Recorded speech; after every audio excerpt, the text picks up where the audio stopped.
Hello and welcome to DDOcast episode 288, recorded live at 7 p.m. Pacific time on Friday, June 7th, 2013. We like to talk about Dungeons & Dragons online around 4 p.m. every Sunday, but not this week. Well, maybe not half the weeks. I don't know. That's the time we shoot for, but it's not the time we always end up broadcasting. Anyway, if you're nimble enough to catch us, you can join us live in the chat room through G+ Hangouts or on the forum from our website at DDOcast.com. Thanks to the mighty Cyber Ears for hosting our audio files for the many years that we've been on the air.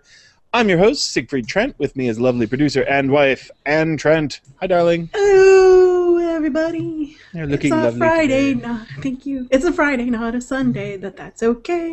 Because we are doing DDOcast. Yay! Musical accompaniment. Very nice. And have you got a song there, Jeff, from DDOgamer.com? I will do our audience a favor and not sing. Oh, what a kind man. Kind man. I am. I'm being very kind. Perhaps not a bard, but always a sage. All right. Let's do the game news for the week. We've got a fair amount of stuff. Our favorite QA guy, Major Malfunction, has been on the forums and is talking about bugs in his usual interesting way. So anyway, we're going to read some of the things that he had to say about it. I thought it was kind of fun, so let's get into that. He says, "Hey all, here we are again, approaching another expansion pack. Been a crazy busy year, so not exactly the smoothest I've ever been a part of, but it has been exciting." Indeed. Here are some highlights from a QA perspective. There's a new bug tracking tool. Woot! Finally. Yes, we do not lose bugs to the astral plane anymore. And there is still a bug with reporting from the in-game and that kind of stinks, but the eggheads are working on it. So it was working last time I checked, so I don't know. Wait. Yeah? This implies that they, up until recently, did lose the bugs into the astral plane. Yeah, I wouldn't be surprised, yeah. That kind of explains some things, okay. Yeah, bugs You can could be hard lose to them track. so easily. Why? Sometimes, let me tell you, as a QA department, you're like, if some of these bugs maybe just got lost, that wouldn't be so bad. Yeah, so it goes. All right, let's see. What else has he got to say? Mac client. Woot for someone, I guess. Yeah, I know there's some Mac people out there. I think most of them play on an emulator, but there is an actual Mac client now. New Lamania and Mournland's focus. I thank Squeak and Cookie for upping the game on communications from the community. They may not speak much, but all the data from both these communities is now meticulously tracked. For example, Update 18, Disciples of Shadow Quest, Disciples of Shar. 15 players responded to the Disciple of Shar survey. Most participants were either level 25 or level 15 characters. 73% were Bladeforged Paladins. Most players soloed Disciples of Shar. Half of the participants stated that the quest is fun, while the other half stated that it is dull or very dull. Then there are pretty pie charts and graphs, direct quotes, and fun stuff like that. So yeah, he's highlighting some of the data that they managed to collect, and which I think is pretty cool. That's pretty handy to have, like, pie charts. Wow. With slices? Yeah. Yeah, I think that's pretty neat. Yeah, I might have tagged in the dull or at least slightly dull category for that quest, so it's not one of the most exciting ones ever. But not so bad. Interesting, though. Yeah, it's cool that they can collect that kind of information. Let's see. Bugs. Right. You probably want to hear a lot about bugs. Let's first talk about the fiction that Turbine does not fix anything. Over the past year, how many bugs do you think we have addressed? It is a scary large number, which I'm a jerk. I'm not going to share. But it is more than 14 mountains. There are more than 14 mountains in the world. But it is more than meters? 14 mountains in the world are high in meters. Yeah, so he's saying that there is 14 mountains in the world that have a lower number of meters than they have fixed bugs during the current year, something like that. Anyway, a big pile of bugs, which I will say, congratulations to the QA team for fixing, finding, and addressing that many bugs. However, that's a lot of bugs. So Yeah, well, it depends, because, there are 14 mountains in the world that are 10 feet high, right? At least. Well, I wouldn't think it would be mountains at that point. Yeah.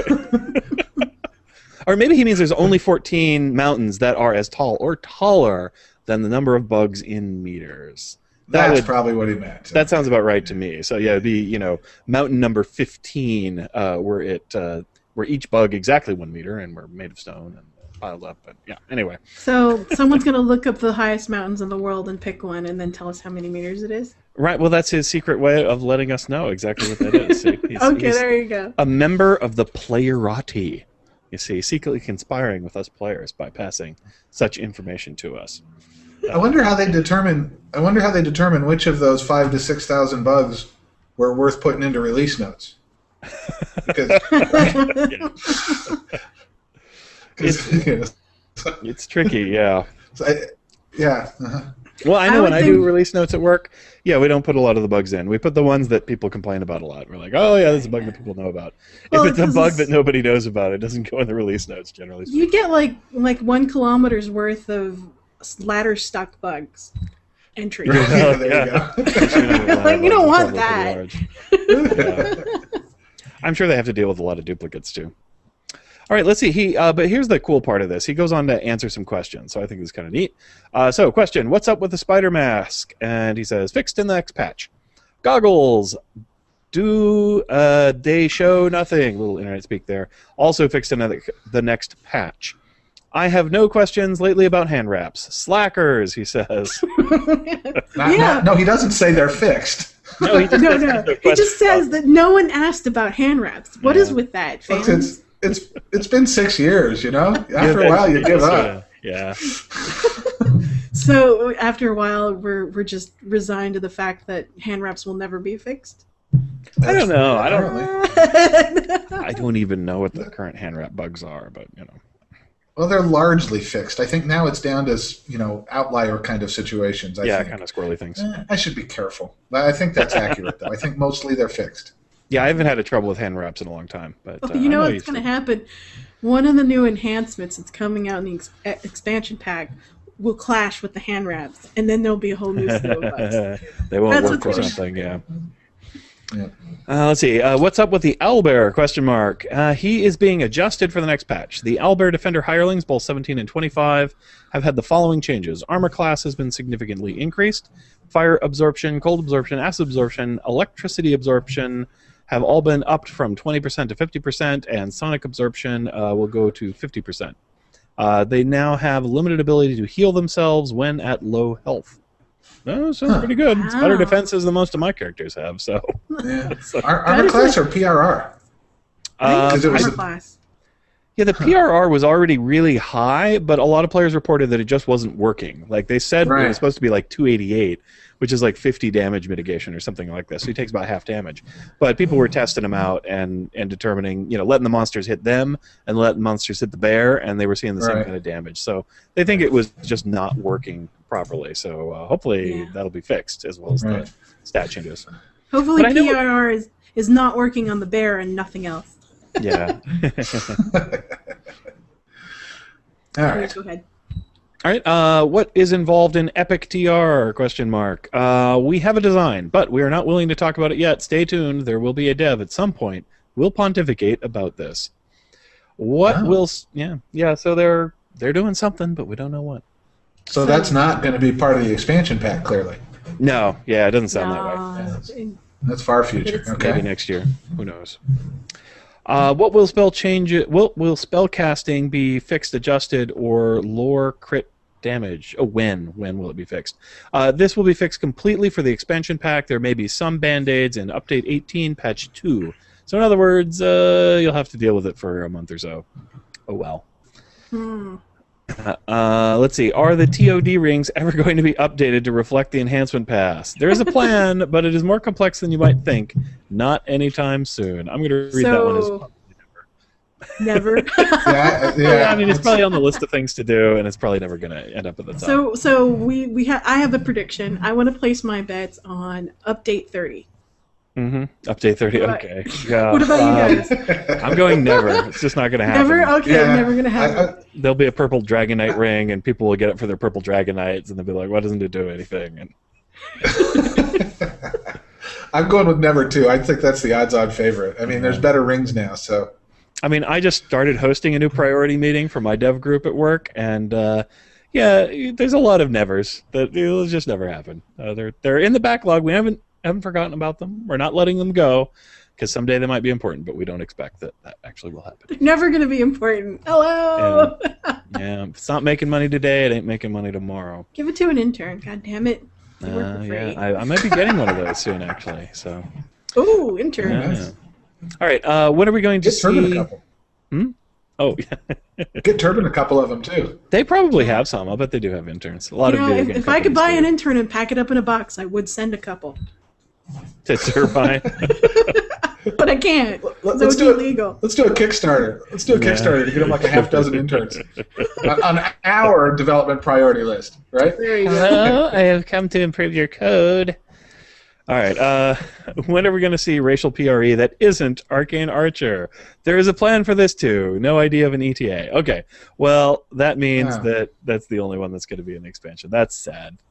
Oh. I think that means the new enhancements aren't coming out. Right? I don't know. I don't remember any of them actually working except for Arcane Archer when they were previewed. That was the only one that was in there. So that's we just take some of the ones that you already have for the classes and give them to the races, for crying out loud.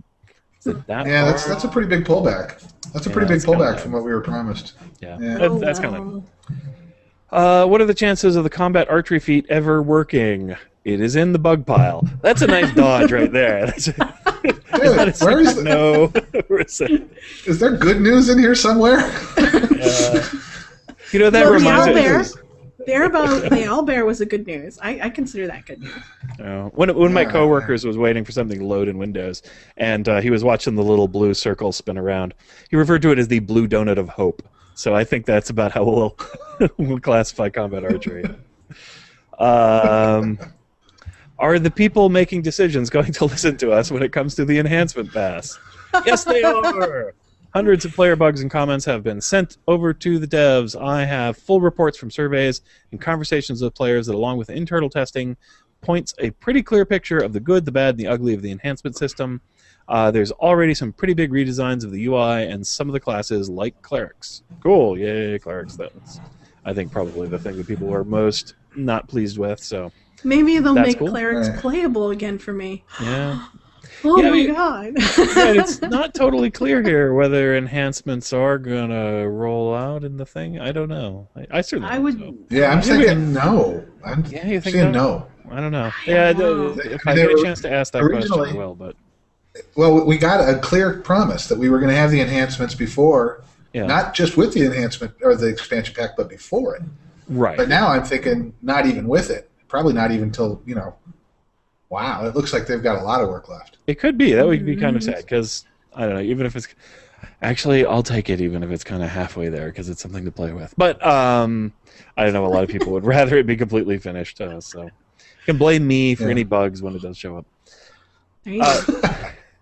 So, why do so many bugs that get reported in Lamania still make it through to the live servers? Question mark. I'm glad I'll give Mage or Major Malfunction mad props for answering some tough questions. These are the kind of questions that often get completely dodged. So I'm glad he's putting them up there and talking about them. So that's pretty cool. He says usually, I agree. usually it's a time issue. We have a schedule to keep, and sometimes the stuff gets kicked to the patch or later. It's all part of the ugly truth of MMO development. Yeah. See, I would argue that it's part of the ugly truth of their process is flawed. I'm sorry, I still feel that. That's true, but, yeah. It is a Yeah. fun process. It's hard to bust schedules though when your boss is like, well, all our marketing department says that it's going out on this date, so that's when it's going. You boys get to work and deliver the best you can, and you're like, yes, sir. And that's how it works most of the time, sadly. Every once in a while, who's different? Valve. Valve is one of those companies that's a little different. They don't push games out, it would seem, on a tight schedule. I mean, when was the last time we saw Half-Life Episode 4 or whatever it is that they never ended up doing? They pretty much go, you know what, this is really cool, and it's done, so then it's coming out. They definitely have a very different philosophy over there. Respect those guys. They're pretty awesome. All right, next one up. Will the lag ever be fixed? There are fixes to lag issues all the time. Some are pretty sticky, but yes, this is one of the things that the game program group is always looking to try and improve in our games. That's a standard answer. That's true. I mean, they do have lag fixes fairly often, but they never completely defeat it. it is an online multiplayer game. Lag is partly inevitable. I don't know if I've played a game that never has lag issues. I've played games where they've minimized that, but I've never played one where it just never happens. The only thing that can fix lag 100% is time, and, Yeah. and the hope that technology will get better. Yeah, I mean, there might not be lag in online or a chats, reduction in the player base. Yeah. Yeah. We You don't can want cut that. the player base way back. It's a tough thing too because It's- there's server lag, there's client lag, there's internet lag, there's lag due to bugs, there's lag due to latency, there's lag due to servers. It's just I don't know. Performance is one of the toughest things in any software. It's hard, especially in that kind. I can barely imagine. I will say though that for a while their lag was game affecting, but I haven't had game affecting lag in a while. Not much. So maybe I'm just not playing enough. But Yeah, well, I know there's certain things. I'm really I get it in places like the crafting house, or yeah. It could depend on your video You card. open up a barter window, you're gonna have to wait for it to populate, whatever. But Yeah. And gets it with like shadows turned on in certain quests. If there's too many shadows, that lags her out. I don't have much trouble with that, so it just kind of depends on your card, and I don't know. Anyway, lots of stuff. Yeah, well, it's a relationship between video card and processor time. Yeah. Hey, maybe we should, they should put together just like top 20 lag tips that people have put together. I remember in like Star Wars, not Star Wars Galaxies, but the original Star Wars. I think Star Wars Galaxies, yeah. Yeah, that's right. Star Wars Galaxies as opposed to the new one. In Galaxies, used to get a lot of lag. I had an old computer. And so I did what I called using the Force, which was I would stare at the floor to run around through heavily populated areas. Because then it wouldn't load in all the other character graphics. And I would just use the map and run through town.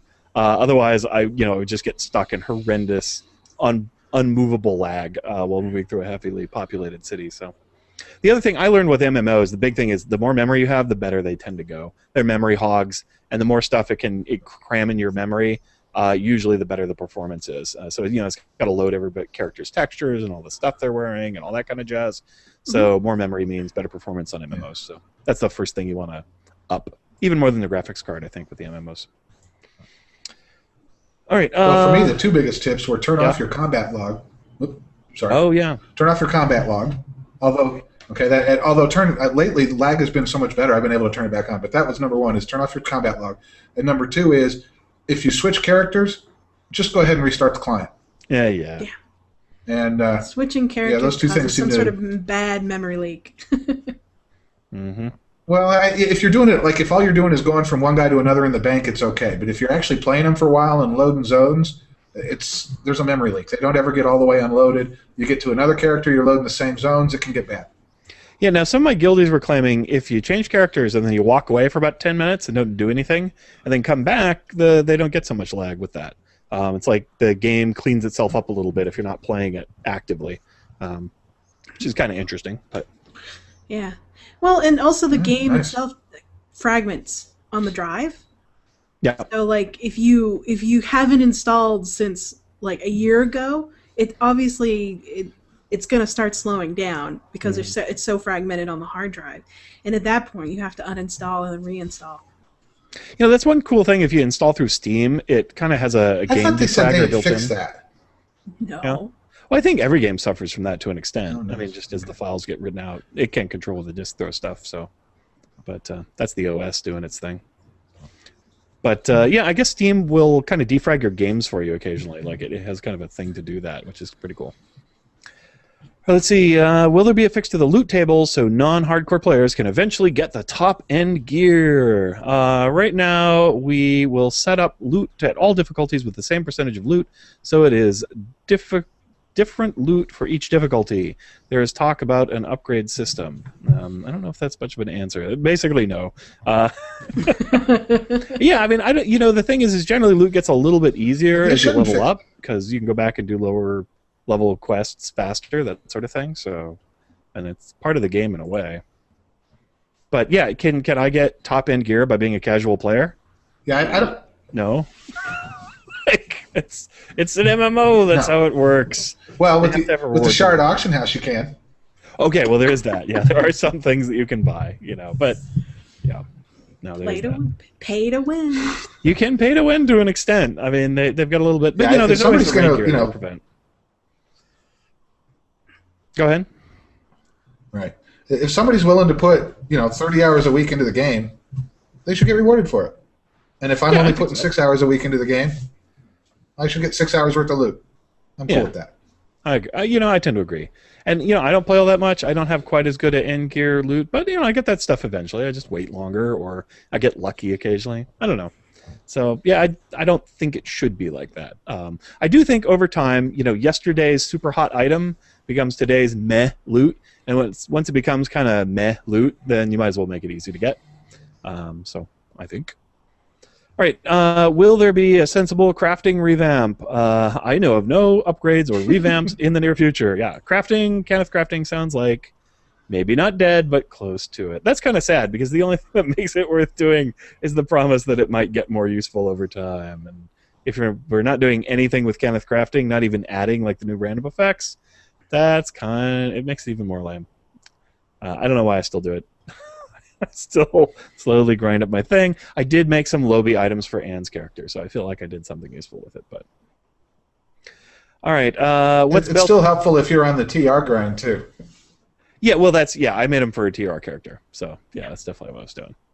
All right. What's Belchick up to with these joint practices with the Eagles? Oh, it's a sports question. I'm going to skip over that. So sorry, major malfunction. I don't do sports here.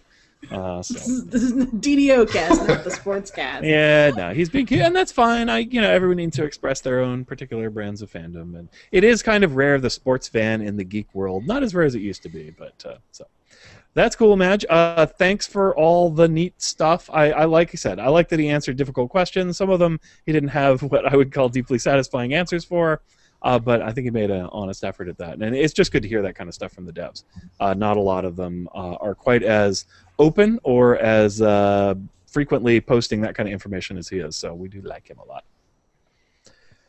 All right, other devs. Quartermaster X, he says, we are planning on adding matching cosmetic helmets in the DDO store and daily dice with update 19. And we'll be making improvements to the owlbear in 18.2. These upgrades will make it much more resilient. I'm not sure what Quartermaster X has to do with the owlbear companions, but I don't know. I guess he's the store dude. Yeah, he's the store guy. I don't think you can buy them directly, can you? They only come as part of the little package deal. I'm not sure. I think at some point they might be available in the store. It's kind of like a premium item. I don't know. I got the impression during our tour there's a way you can get them from the quests, but I don't know. Yeah. All right. Correction to the Shadowfell X-Pack description. I always wonder Go for it. Who is Quartermaster X? I don't think that's a real person, right? I mean, that's somebody else that we know by another name. Oh, is it? I don't know. I got the impression he's just the dev that's in charge of the store. I have no idea. I wonder these things. Yeah. It does have a mysterious name. I'll give him that. All right. Correction to the Shadowfell X-Pack description. The standard edition comes with Purple Dragon Knights, but not with the Shadar Kai Assassin or the Sun Elf Magilord, Morning Lord iconic heroes. If you pre-purchase Shadowfell Conspiracy prior to August 19th, you'll get the blade forged in either edition. We will correct this error soon.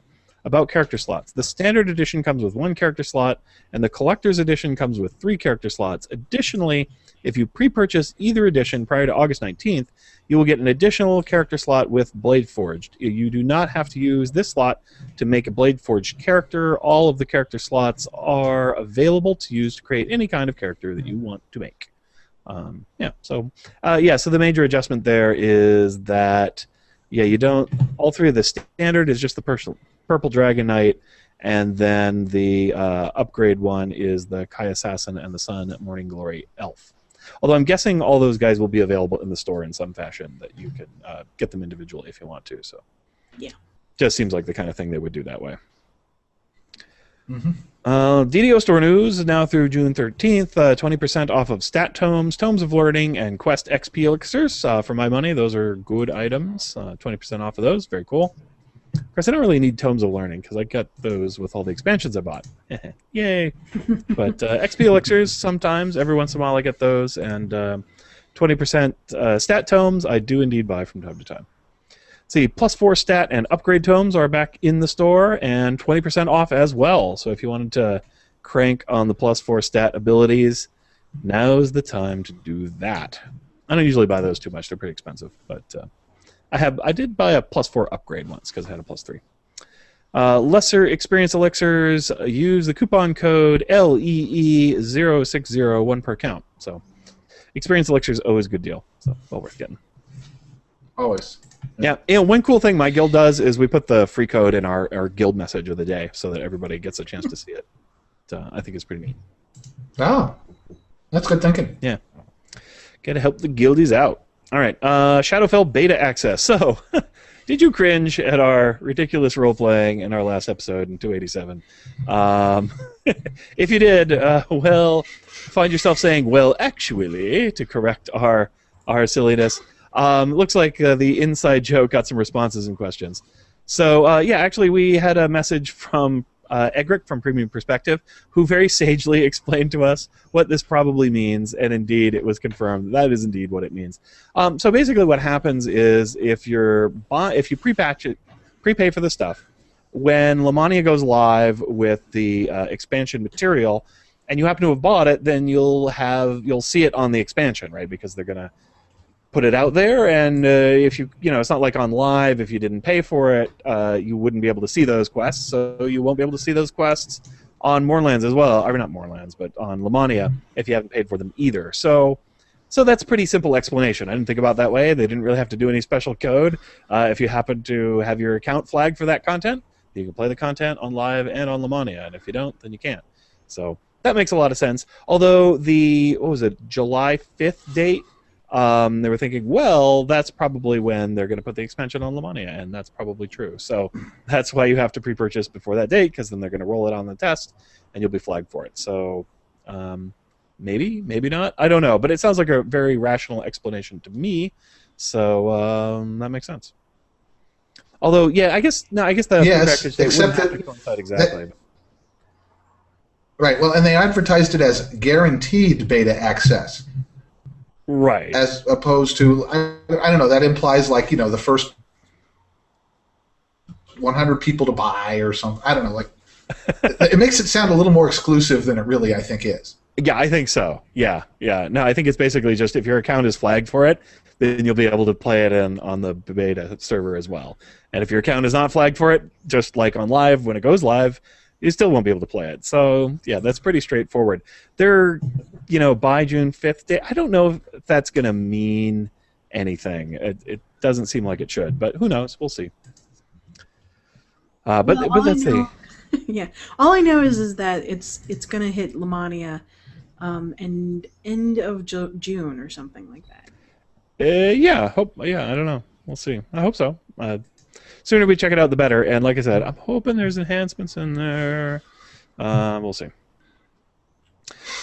Okay, what do we got here? Special feature, the Lore Lounge, Wayloon, Shadowfell, Tressums, and Owlbears. So apparently, Anne put this together for us, as usually the case with lore. I'm like, lore? I don't know. So Anne put this together. A special prompted by a funny DDOcast forum post where D&D noobs hate on flying cats and owlbears.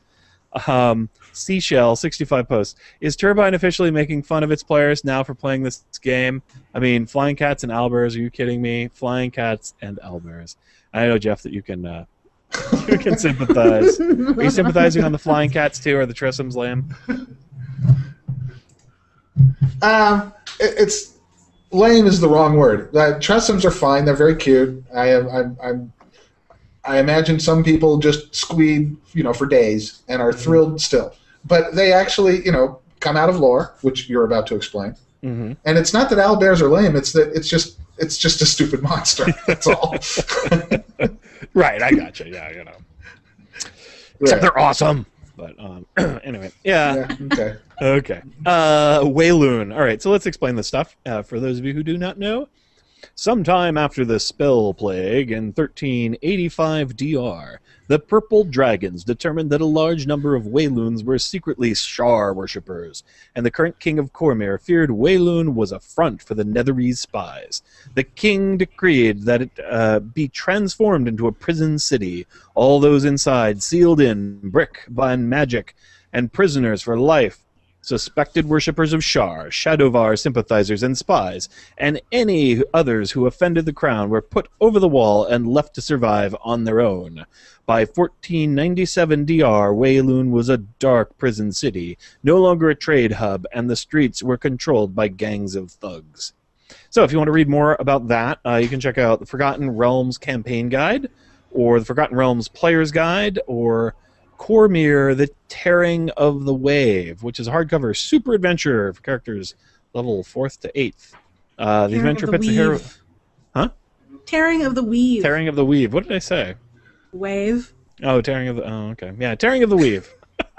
Anyway, it sounds like kind of similar to what we're doing here. The adventure pits heroes against the evil agents of Shar and Cyric as they plot to corrupt the worshippers of Mystra, goddess of magic. The adventure begins in Cormyr, but the characters must also travel to the Plane of Shadow to thwart the villains' machinations.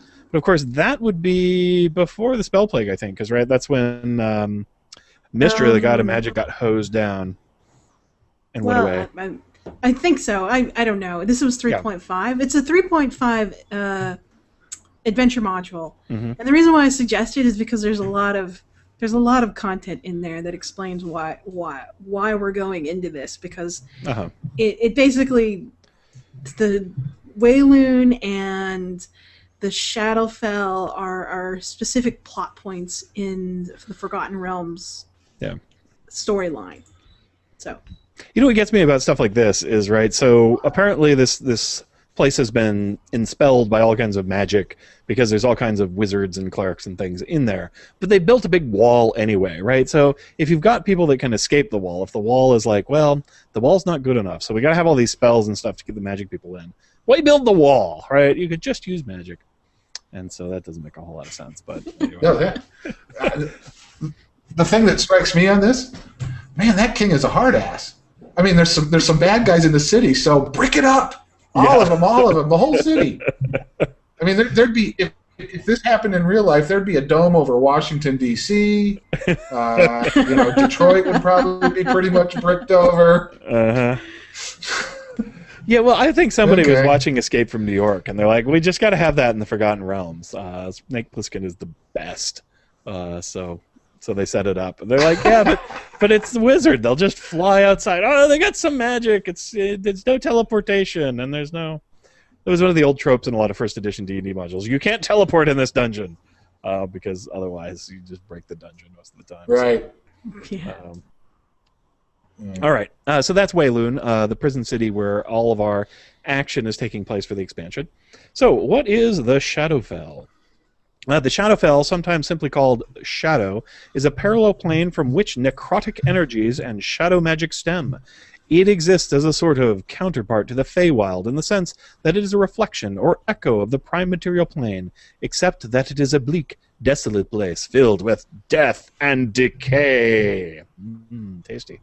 The Shadowfell was created in 1385 DR when Shar, having successfully arranged Mystra's death, bound the energies of the negative plane with the plane of shadow. Since then, the Shadowfell has existed as a center of Shar's power, as well as a transitory place for dead mortals on their way towards judgment on the Fugue plane, which I don't know much about that.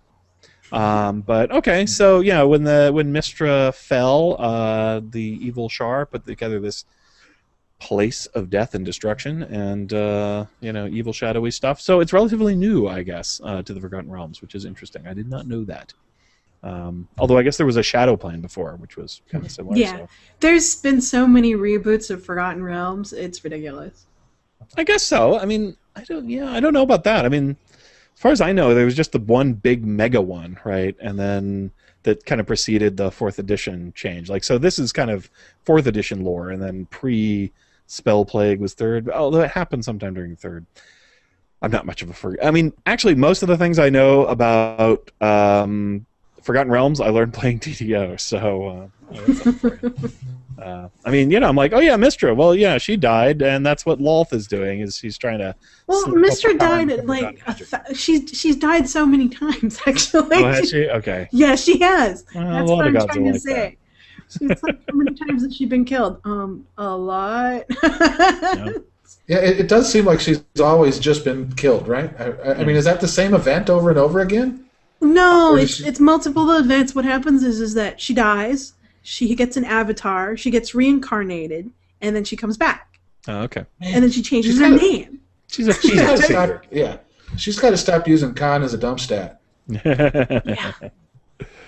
All right, let's see. So if you want to read more about the Shadowfell, you can check out the Manual of the Plains, 4th edition, or Keep on the Shadowfell, which is a D&D adventure, characters 1 through 3, a ruined keep that was once a bastion of good in the realm. The keep overlooks the Shadow Rift, a dark scar on the world that was once a gateway to the Shadowfell, but has been dormant for many years. Now an evil cleric of Orcus, demon lord of the undead, seeks to reopen the gate. That sounds a little tough for 1 through 3 levels, but yeah. But that's the first part of a series of modules. So then there's the Shadowfell Gloomrot and Beyond, a box set for dungeon masters interested in taking their heroes on excursions to the Shadowfell, as well as dungeon masters looking for sinister setting in which to thrilling urban adventures. Yeah, that sounds pretty cool. I'd check that out. Yeah. All right. Yeah, darling? No, okay. It's. I would like to mention that I'm currently going through these books myself because I'm going through all the Forgotten Realm books because my friend wants me to sell them. Yes. Another plug for StanexSmart.com, brought to you by DDOcast. How do you figure out that I know all this stuff? Well, it's because I'm looking through these books. This is the cool thing about selling somebody else's book collection. You're like, oh, this is interesting. And I scan through them and check stuff out. And sometimes I even look them up online. I'm like, I never heard of this game. So get some weird ones. We had like Australian Outback role-playing game. That was pretty cool. What was that? Planet Unta. Right? Yeah, that was it. Planet Unta. Or no, Hunter Planet. That's right. Hunter Planet. That's right. We actually sold that one, so that was good. Yeah, it was a decent price too. All right, Tressums, the Flying Cat. In Dungeons & Dragons fantasy role-playing game, the Tressum is a magical beast. They are winged cats about the size of a house cat with a pair of feathered, leathery wings extending about 3-foot wingspan. They have owl-like faces and a fluffy ball of fur and feathers at the end of their tail. This is the original Tressum. So. Okay. Oh, so it's an owl cat to go with the owl bear. A flying owl cat. There you go. It was just, but then they changed into regular cats. So. Oh, okay. Everything's better with. And I also, how do you pull off a pair of wings that are both feathered and leathery? Well, I imagine the skin is leathery, but they got feathers on them. I don't know. I mean, in one edition, they have fairy-like wings. Oh yeah. Oh, okay. It's like what? Huh, interesting. So they've undergone some revisions over time. It's kind of bizarre. Cooler or less cool, depending on your perspective. Let's see, they are highly intelligent and sometimes kept as pets and familiars by good wizards. In the wild, they can be found in warm and temperate land.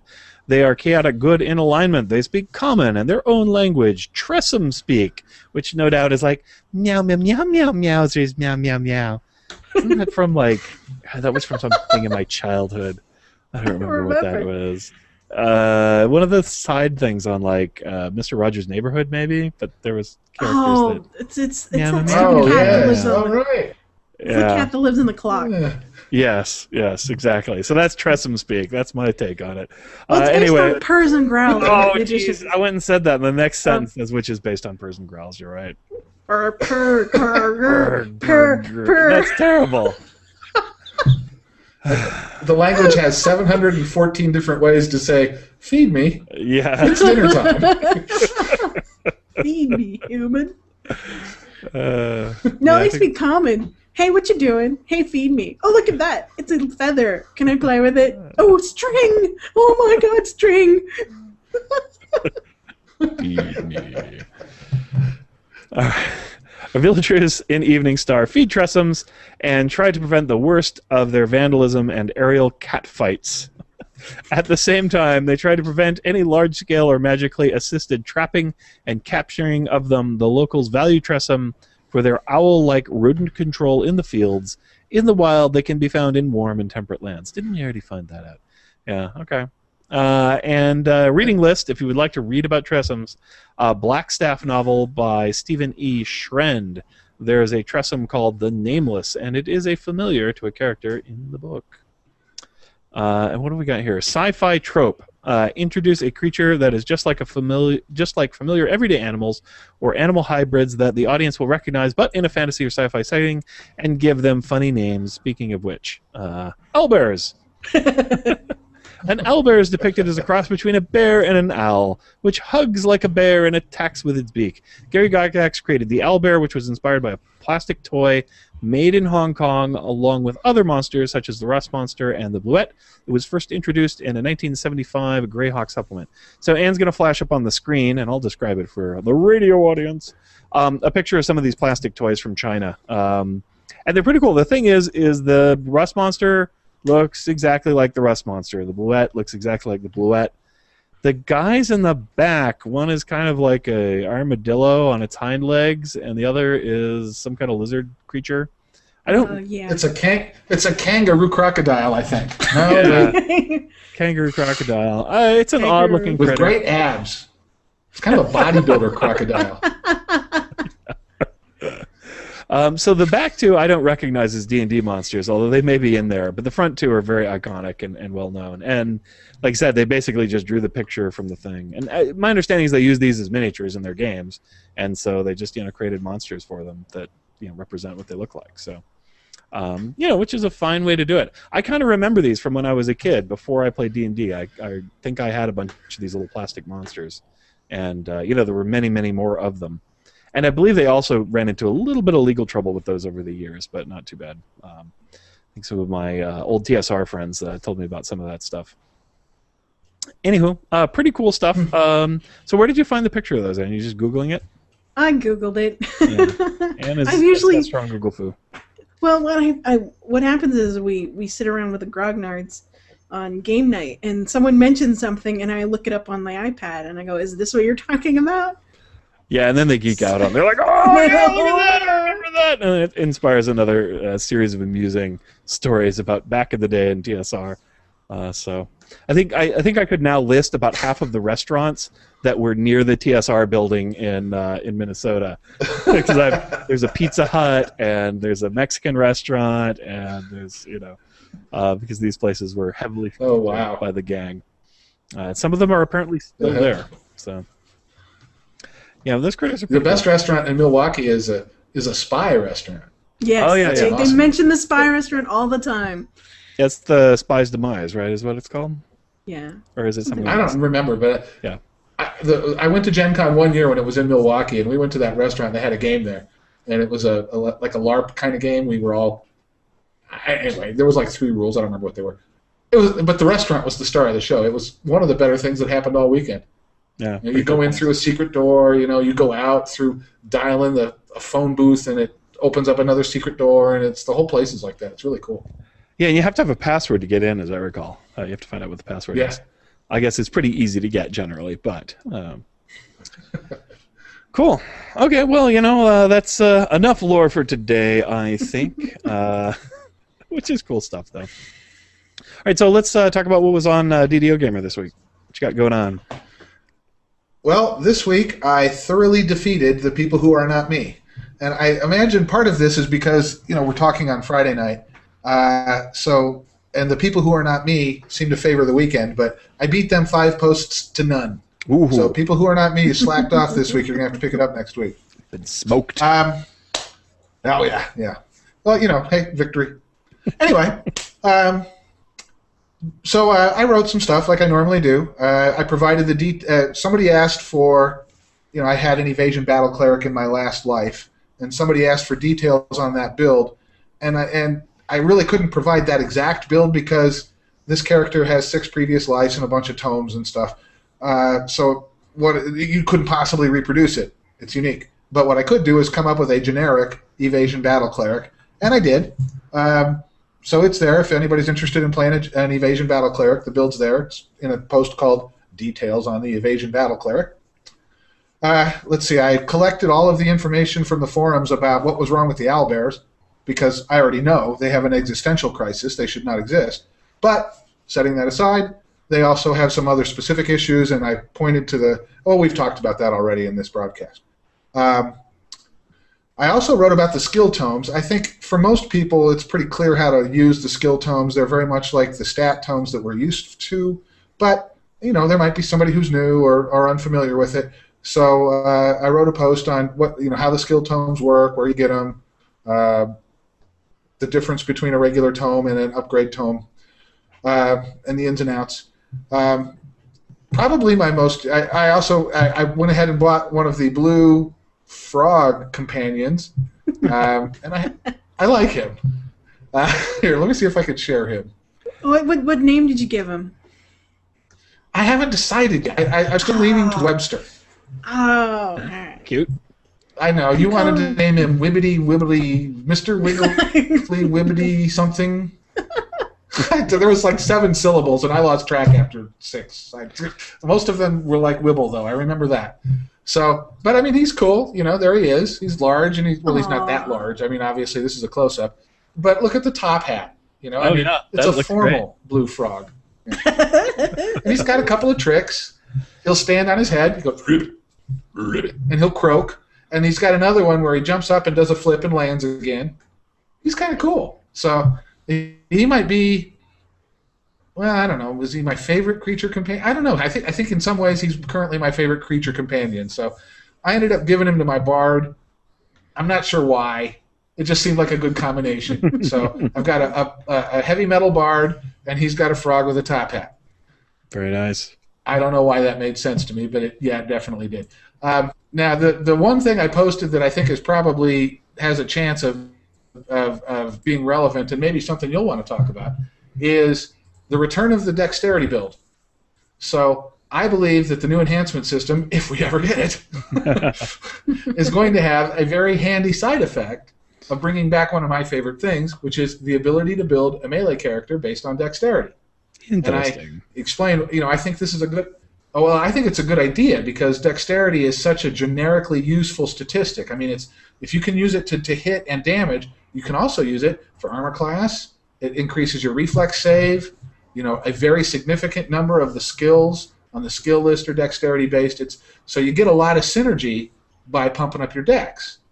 And back in the day, that you could build a great melee character that way because you didn't have to hit quite so hard because the weapons did a lot of the work for you. It used to be that when you vorpaled something, it would die, or if you smote a construct, it would die, or if you used a wounding of puncturing kind of thing, you could remove all the constitution from a monster very quickly, and then it would die. It wouldn't just stun for a second; it would go away, poof, gone. So if you had somebody that could hit fast, he could keep up with the big, strong hit hard. And didn't have to have all that much strength. Now those days are gone.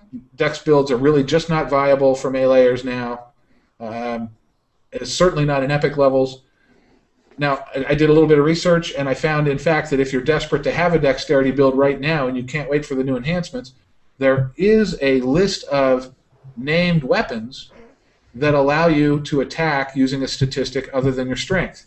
Mm-hmm. And 7 or 8 of them allow you to use dexterity. So, for example, the picture I have in here is Natgan's staff. Dexterity for both both hit and damage. And I found a list in DDO Wiki of all of these named weapons, and there turns out to be like 25 of them.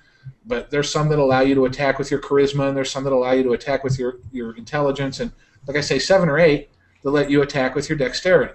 And about half of those come in epic versions. So if you're willing to, go hunt down a very specific weapon and stick with it, you can have a dexterity build now. They're not great weapons. I'm not recommending you do this. I'm just saying if you're desperate to have a dexterity build, you can. Now I'm going to wait because in the new enhancements, the rogue has 2 different types of enhancements, one of which will allow you to use any quarterstaff as a dexterity-based weapon, both to hit and damage. And another one will allow you to use any dagger or kukri. So you're not having to track down some specific named version, any dagger or kukri. Now, again, daggers and kukris aren't awesome weapons, but there's some nice ones. There's one really nice name dagger, a couple of nice kukris, and it's much less limiting than having to just go get the Staff of Nat Gan and only use that. So, and also, somebody commented on my post, and I forgot who it is. I meant to include them because they added new information, and I always like that so much. But apparently, the Ranger Tempest enhancements include the ability to use scimitars as a dex weapon. Right. And when you say that, now you're saying dex builds are coming back. Scimitar is a good weapon. It's a good weapon, right? So if you can do that with dex, you're there. Does that make precision a weird lag valuable feat? Sorry. Yeah, it's a pretty weird lag. Anyways, does that mean the precision feat becomes like a viable option again? I'm not sure. Well, I think they've already changed. Sorry, go ahead. Oh yeah, I was going to say precision does some interesting things, but yeah, I don't know that it has much to do with dex build characters particularly. Because the reason dex builds are going to be viable is because you're going to be able to do damage with dexterity, and precision is a damage reducing thing, so it doesn't really change it like it used to be. It increases your accuracy, right? So. Yeah, which never is not really much of a concern anymore in the game. The main thing that precision does, which can be useful, is it lowers fortification. So it allows you to get in critical hits and sneak attack damage. So for a rogue, it might be worth trading some straight damage for the chance for some really big sneak attacks on something. So I think that's really where you're going to see precision used still, is on rogue characters. And even at that, I don't know many people who actually use it. But so I don't think dex builds will have anything to do with it. Okay. Now, the one feat we should talk about is weapon finesse, because that allows you to use any light weapon and apply your dexterity to hit. So you're not going to do any damage with your dexterity. You're going to hit like crazy, and this is why some people will say that weapon finesse is now gone and useless. It's not, but you have to have a very specific reason to want it. It doesn't help you be a dex-based meleeer. It really just does not. Yeah. So anyway, I'm really looking forward to that. I like dexterity builds. I like rangers. I have a lot of halflings. They're naturals for this kind of stuff.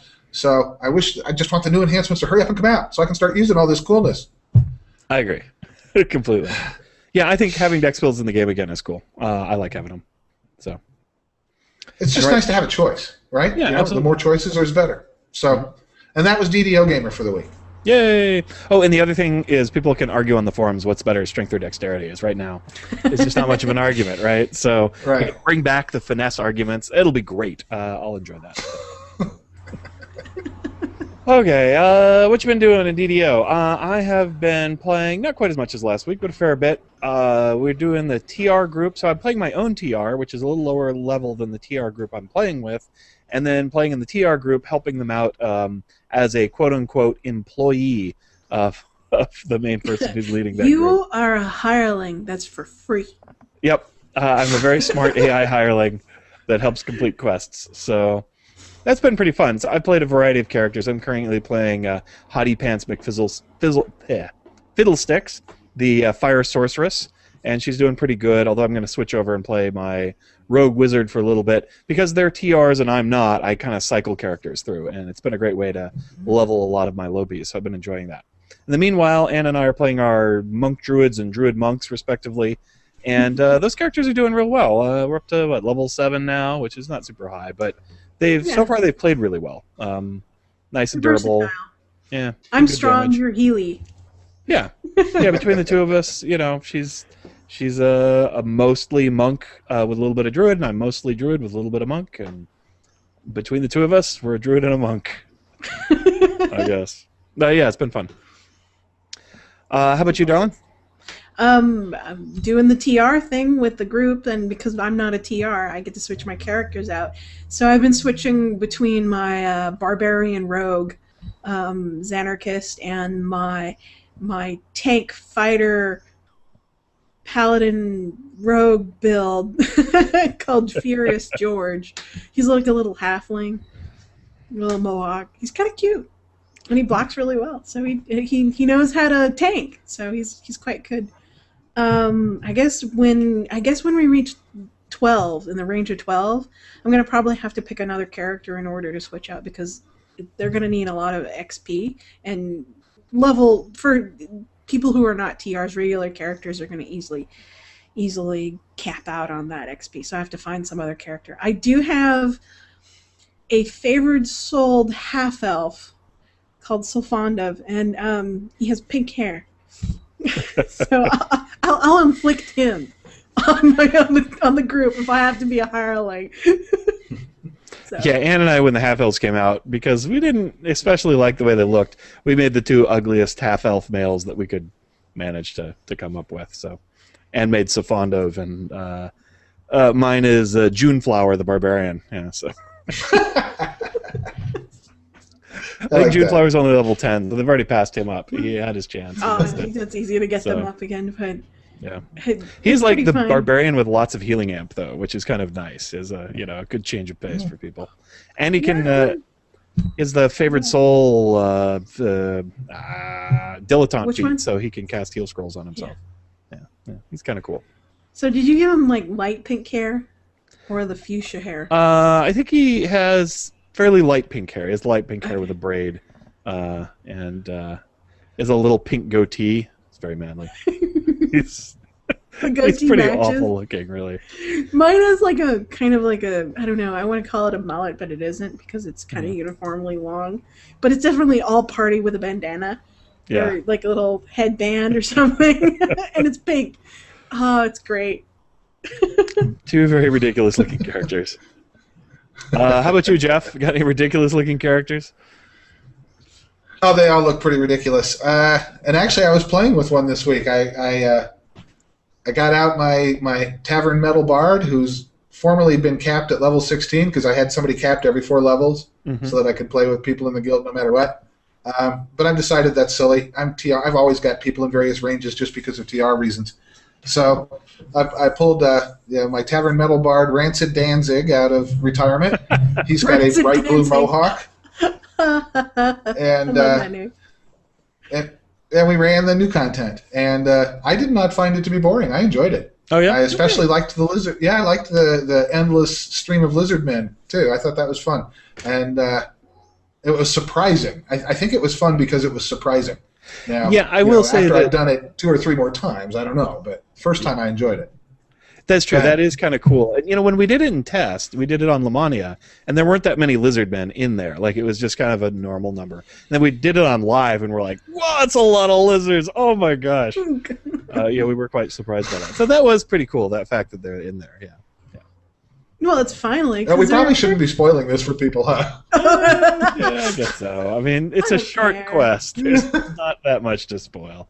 Well, but, I'm glad that there are lizard men. Well, they announced that in the update when they said it's lizard men. Yeah, yeah, it wasn't. The description of the quest.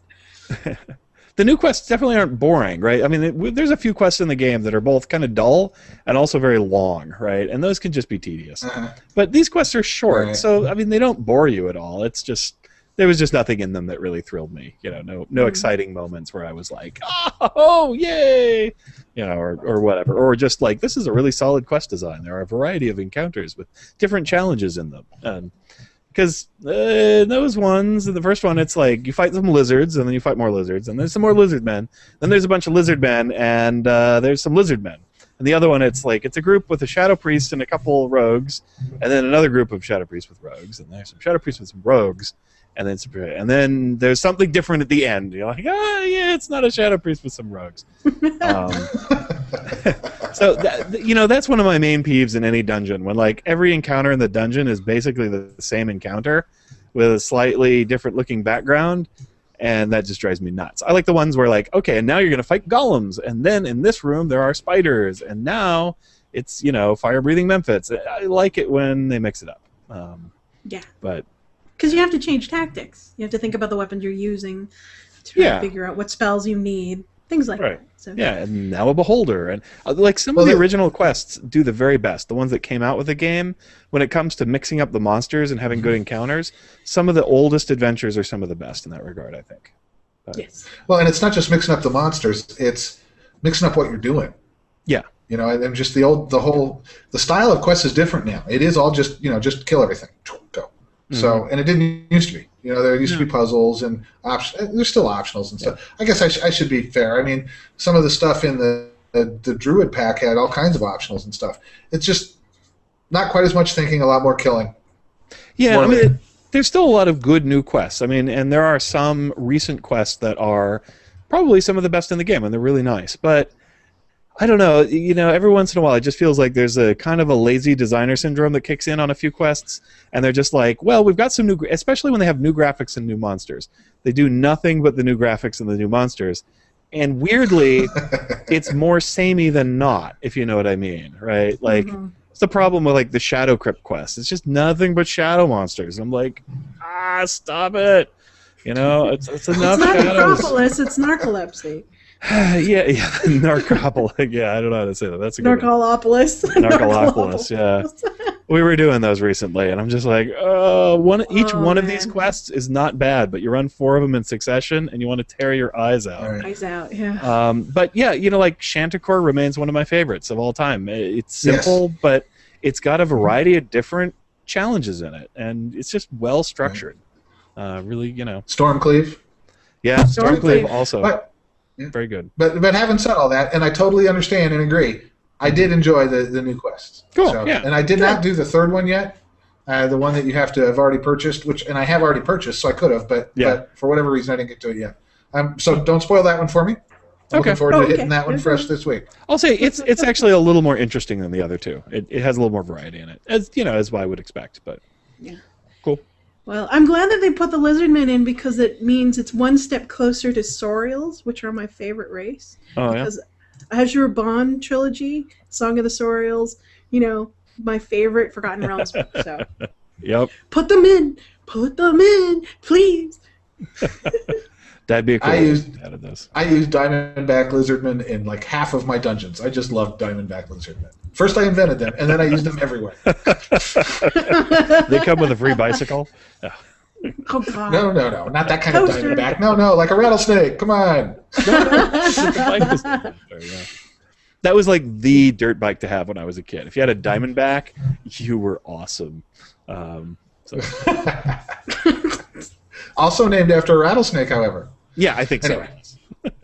But we digress. All right, DDO Chronicle, Order of the Synthetica, looks at the Monk Ninja Spy in the current alpha version of the enhancement system overhaul in a new blog post. Oh, I have to check that out. I have not seen that yet because I was working today, so Ann did all the show notes, but that sounds pretty cool. Chronicle comment, what do you think the food is like in the prison city of Wayloon? Well, shadows aren't very tasty. So I think they have shadow gruel, which you eat, and then the shadow portion of the gruel comes out inside you late at night, crawls around in your intestines, and makes you need to go to the bathroom. Ugh. Ew. I was just going to go with insubstantial, but yours is distinctly more disgusting. Sure. Well, as a longtime game master, my mission in life is to think up things to torture players with. So gruel that attacks them from the inside, that's a win. Yum. All right, Jeff, what you got? I was just going to say insubstantial. Substantial. It's Shadowy. good. Yeah, okay. All right, Ann. So you're always hungry. Oh. Yeah, no. It's substantial. It's people. Oh. What do you have in Wayloon? Lots of It's people. people. We learn food is people. It's people. All right. Okay, what else we got? Oh, hey, they talked about DDO Camera and DDOcast again. Thanks, guys. I think we need more fan sites for the fan site news section. That would be cool. All right, other gaming news. Turbine E3, shadowsofmordor.com. Okay, so we're moving out of DDOcast land into other interesting tidbits that might be related. So apparently at E3, Turbine E3, yeah. So several weeks ago, Turbine moved a number of domains and added them, including Middle-earth shadowofmordor.com, Middle-earththegame.com, Middle-earth the Shadow of Mordor game.com, etc., etc. And so there was some speculation about that. Let's see what it says here. Failed trademark registrations for Middle-earth Shadow of Mordor for an assessment of items, including games. Other registration for ME Middle-earth in relation to online chat rooms for participants in multiplayer computer games. So given that Turbine's Lord of the Rings Online is not yet encompassed Mordor, the logical leap might be to assume that Shadows of Mordor is a new expansion. But the MMO already announced one for Helm's Deep last month, and none of the domains registered contained the game's title or LOTRO acronym. Two factors that could indicate it is another game. Yeah, I would think strongly that that is likely the case. Shortly before last year's E3, domains of Monolith's Guardians of Middle-earth, Moaba, popped onto Turbine servers. Could this be another small-scale multiplayer title? Warner Brothers did also strike a deal with a Korean MMO firm last year to turn the company's properties into a regional MMO titles. That could explain the more generic domain like MiddleEarthTheGame.com. Whatever Shadow of Mordor is, I'm going to guess we might see it at E3. Yeah, that seems pretty likely. This is from Kotaku.com, the reporting on this. So, yeah, I mean, we saw the ones for Menace of the Underdark, and boom, it was just 2 weeks later or something they actually announced it. So I think they realize that these things can be tracked, and so they'll probably tell us what it is pretty soon. I'm going to guess it's not Lord of the Rings Online, but something else. Maybe an expansion for the other thing they're working on, or maybe just something new. So, could be cool. Huh. I like Lord of the Rings stuff. A battle game, though. A battle arena? That would be... Probably Battle Arena. Yeah, online multiplayer game, but what kind, I don't know. Yeah, Mordor is the land of evil stuff. Shadow of Mordor. So, yeah, it could be anything. All right, Warner Brothers Interactive enters the esports universe as Turbine and Major League Gaming partner to introduce Infinite Class to competitive gaming. All right, Crisis. Infinite Crisis. Oh, there you go. Yeah, see, my brain likes to just fix words for me. It's very annoying that way. All right, through the partnership, the Turbine and MLG teams will introduce the game to the MLG and esports community, develop competitive settings, showcase the game at forthcoming esports and gaming events featuring competitive play on MLG Play, MLG's online gaming destination, and ultimately include Infinite Crisis at MLG Pro Circuit competitions. What is Infinite Crisis? That's the battle. That's the DC-based battle game that Turbine's working on. The Heroes ones. Okay, sounds good. With 3 different Batmans and 2 Jokers and. Right. That's right. Okay, cool. Well, I do some more information about that, but yeah, so they're going to do competitive gaming with that. I think that's the whole thing with those kind of games is they're very much focused on competitive play and tournaments and things like that. I mean, StarCraft and League of Legends are totally, in that sphere, and it seems to be what really pushes them. So that's cool. Makes sense. People do like to compete, and those are pretty good games for competing in. So I wish them good luck with that. See, Borderlands 2 and Dungeons & Dragons, hells yes! Right, so this is one that I was pretty excited about. Borderlands 2 is, of course, the kind of online, multiplayer, but small group shooter game where you just shoot monsters and get cool guns. But they're doing another digital download, and it's called Tiny Tina's Assault on Dragon Keep. And we watched this for a little bit, and boy, it was really a great idea. So basically, the characters in the world of Borderlands 2 sit down to play a D&D-like game, and Tiny Tina, who is the sort of, urban slang-talking 8-year-old explosive expert, yeah. She's psychotic, that's what she is. Yeah, she kind of talks, 8-year-old. I don't know exactly what kind of slang you'd call it, but it's street slang. And so she's running the D&D game, and then the other characters in the game are playing, and you, the player, it's kind of like Borderlands, but the world you're in, instead of wandering around the Borderlands world, you're in Tiny Tina's game world. And so she's narrating and being the dungeon master, and you're the player, and so as you're wandering around, and like kind of a bad D&D game, she'll describe things, and they go, and then the players are like, hey, that doesn't make any sense. And she's like, oh, what? Oh, never mind. No, it's like this. And then the whole game world changes, right, to kind of show whatever it is she's describing. That is such a brilliant idea for downloadable content in a game. I am so there. Because Tiny Tina is like a hilarious character. The stuff she says is really funny. because she's psychotic and young, and I don't, whatever. They do a great job with her, and so I literally just couldn't imagine a cooler thing. So I cannot wait to play that. Look online for a description of how this thing. Just look for Tiny Tina's Assault on Dragon Keep or something. Check it out, and I dare you not to think it's just awesome. I think it is. I dare you. I dare you to not think that is the coolest Double dog dare you. content ever. Sorry if I disappear. This will probably be my game that I'll be playing. It's like, oh, I haven't slept. Is it really 5 a.m.? Wow. Okay. But that's the thing is, we'll probably gulp that down in a couple sittings. Like it'll take 2 nights to play it through, and then that'll probably be about it. But there'll be 2 glorious, laugh-filled nights of fun. And complaining that I need to get up off my dead ass and shoot the monsters. What are you doing? Don't throw the grenades there. Then I'll be like, I'm trying. I'm killing something here. Hold on.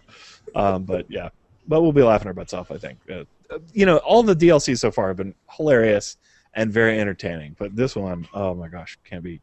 Yeah, and the people who are designing it, they're like, the problem with a really good idea is like we just made a lot of it, right? So this one is a really big download because we just had all these great ideas and we had to put them all in and we couldn't resist. So it should be cool.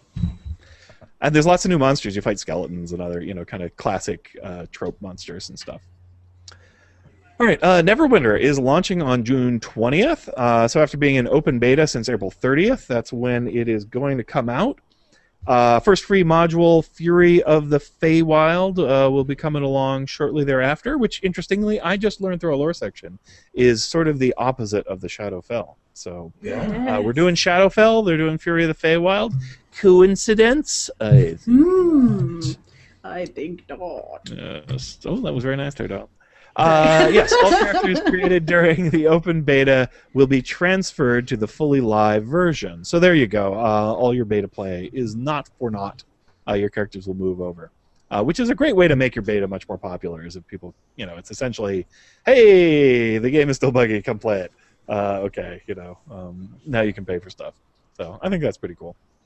I don't know. Yeah, I still, it's a free game, so I might jump on and play once in a while. I don't know. I wasn't real compelled by it, so I kind of doubt it. I might do it if someone invited me to a static group on a weekly night. Yeah. I mean, I didn't hate it, so if somebody's like, hey, you guys need to play with us, I'd be like, okay. I'd be happy to be a hireling, quote unquote. I mean, try it out. Yeah. Especially if you're entertaining. Exactly. Except that game doesn't have built-in voice, so we'd have to use like Vent or something, right? I don't remember. Yeah. Wow, really? Oh, you're right. I didn't even notice that. Yeah, no, it does. As far as I know, it doesn't. I mean, Ann and I were just playing it together, so it didn't matter. But yeah, but if you're going to play with other people, you're going to probably get a vent or use Skype or something, some other VoIP program. No. Ann and I have the one earphone voice networking system, which is if I don't take one of my earphones off, we're constantly yelling at each other. Hey, I can't see it. Because, you can't hear each other over the mic, so yeah. What else we got? Recreating AD&D module covers, paintings part 1. So Jeff D, who you may or may not know from old school first edition Dungeons and Dragons artwork, including interior artwork for monster manuals and illustrations of cover adventure modules, has some of the most recognizable work found in the manual Deities and Demigods. The guy has a very particular, I always thought of it as a 70s style. Like his characters always had bell bottoms. And so I considered him like the ultimate collars. 70s. Like these pointy collars. Whee! Yeah. Yeah, your wizard's really cool because they always had these weird hats and shoes and things. And not what you would call fine art, but really creative and interesting stuff. I do like his classic stuff. art. It's iconic. Yeah, absolutely. Kind of like, especially for D&D. So this is a Kickstarter, by the way. Yeah, so it's a Kickstarter, and what he's doing is, taking money to repaint some of these things, kind of make new, cool versions of them, and then such that because the originals were lost. Right. Oh, okay. They were either destroyed or lost. So you can't find the originals anywhere. Yeah, can't be reprinted in good quality. White Plume Mountain. Look at that. Yeah, so he's going to do White Plume Mountain, Isle of Dread, Vault of the Drow, Village of Hamlet. Yep. Classic stuff. Yeah, I mean, he really set the original pictures for Drow. When I think of Drow, I think of his very pointy-eared, incredibly emaciated, strange 70s-looking guys. with bell bottoms and platform shoes. Yeah, and like, Pointy you know, colors. purple, you know, outfits, which are skin tight on the torso, but then have crazy collars, like an old '50s car or something. And the low cut V thing that goes all the way down to the navel. Yeah, yeah. And the drop priestess had like snakes for a bra, you know, Oh, that's right. iron snake bras and stuff. Anyway, really distinctive stuff. I mean, if I close my eyes, I can picture his illustrations. So, and for me, that's often a you know, in artwork. I mean, there's art that's just absolutely beautiful, but I really like art that just kind of sticks in your mind, that has its own feel to it. So, bit of a fan. And last but not least, we have a Cthulhu Wars, something we thought was interesting, which is now up as a Kickstarter. In Cthulhu Wars, you are the catastrophe. The great old ones have returned to claim the ruins of Earth, and you are one of them. So, if you're a Cthulhu purist, it may seem a little odd to have a game about giant Cthulhu monsters rampaging on a risk board, destroying each other. So, this is definitely not in the Cthulhu purist, but it is made by the guy, Sandy Pearson, who created the Call of Cthulhu role-playing game. So it's, you know, it's done with love and reverence in a way, but it's also kind of that, you know, It's fun. post-Cthulhu sensibilities. Yeah. The thing I like is the figures are amazing. They're pretty big. So like the Cthulhu figure is a good like 8 inches tall or something. It's really quite large. Oh, wow. Yeah. So you get And I these like to really cool looking figures, and a lot of them. You know, you get Cthulhu and Narlthotep and Black It's Goat of the toy heavy. Woods. Yeah, if you like Cthulhu toys and figures, this thing is pure win. So I think Yeah, it's going to do really well. I think if you buy into the Kickstarter at like $100 and some odd, you get the game. That because Yeah. it's a toy heavy game, so these figures are pretty expensive. So. It's not going to be cheap. And I saw them when we were at the Call of Cthulhu Film Festival. He was there promoting the game, and he had the figures, and they're pretty gorgeous. I really like them. They weren't the final version; they were the pre-production ones. So, but they looked really good to me. I don't know. So yeah, I think, I don't know. The game doesn't appeal to me a lot. Like I said, it looked a lot like Risk with really big Cthulhu monsters on the board, which is fine. I actually like war games, but I don't have very many friends that like war games, so I probably won't get a lot of gaming action out of it. But I very well may get the game because I want the miniatures. That's all I care about. Yeah, so I'll find It something. has been backed. It succeeded. Yeah, It I succeeded. figured. Yeah, it'll probably do quite well, I think. I think it just went up yesterday, and like within 24 hours, it just blew past its goal. Yeah. So it's going. Cool. Let's see. I think we've come to the end of the show notes. So anybody want to add some stuff before we roll out? Yeah, Anne, you got Oh, there something? it is. Oh wait, look. There's what it looks like.